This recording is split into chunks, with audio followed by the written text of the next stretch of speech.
महाभारत की कहानी में द्रौपदी का चरित्र ऐसा है जिसे न केवल महाभारत के युद्ध का कारण समझा गया बल्कि उसके दुखों का कोई अंत भी नहीं था।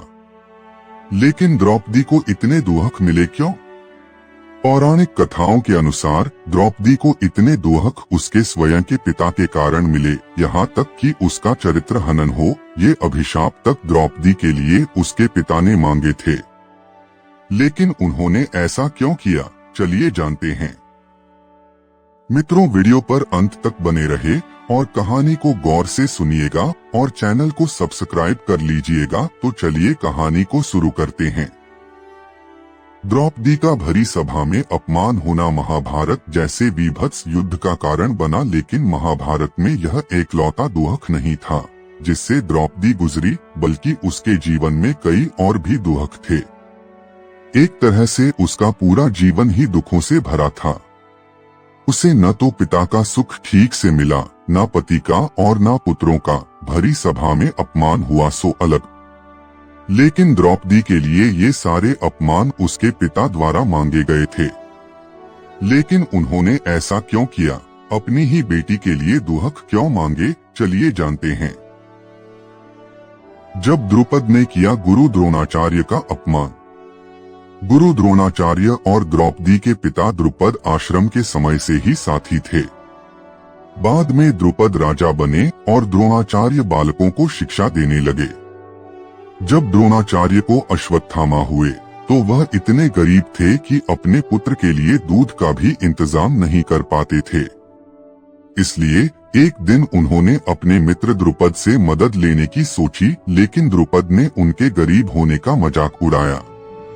वह उन्हें अपमानित करते हुए बोला कि एक राजा और भिखारी कभी मित्र नहीं हो सकते।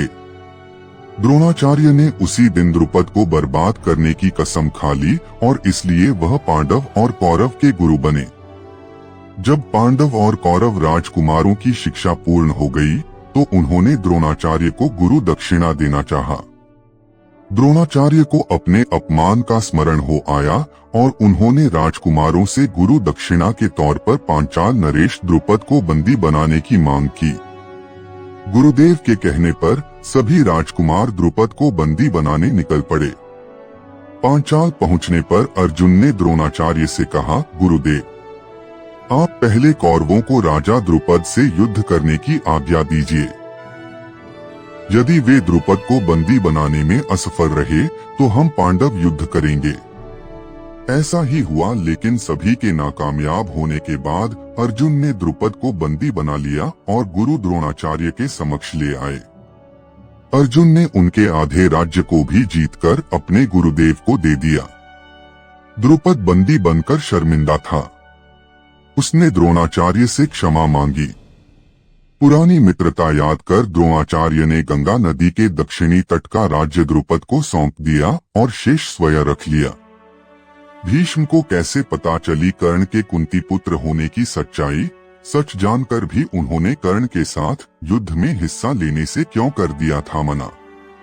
द्रौपदी का जन्म। गुरु द्रोण से पराजित होने के बाद महाराज द्रुपद उन्हें किसी प्रकार से नीचा दिखाने का उपाय सोचने लगे।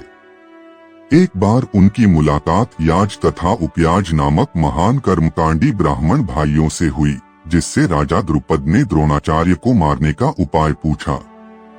उन्होंने द्रुपद को एक यज्ञ कर अग्निदेव से पुत्र मांगने को कहा।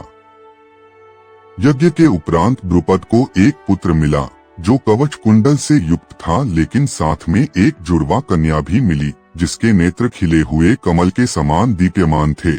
उसने बालक का नाम धृष्टद्युम्न एवं बालिका का नाम द्रौपदी रखा। यज्ञ द्वारा उत्पन्न होने पर द्रौपदी यज्ञसेनी भी कहलाई। द्रुपद ने बेटी के लिए मांगा श्राप। द्रुपद ने यज्ञ में केवल पुत्र मांगा था, लेकिन उसे एक पुत्री भी मिली जो उसे नहीं चाहिए थी। इसलिए क्रोधित होकर द्रुपद अपनी ही पुत्री के लिए देवताओं से जीवन भर का दुख मांग लिया।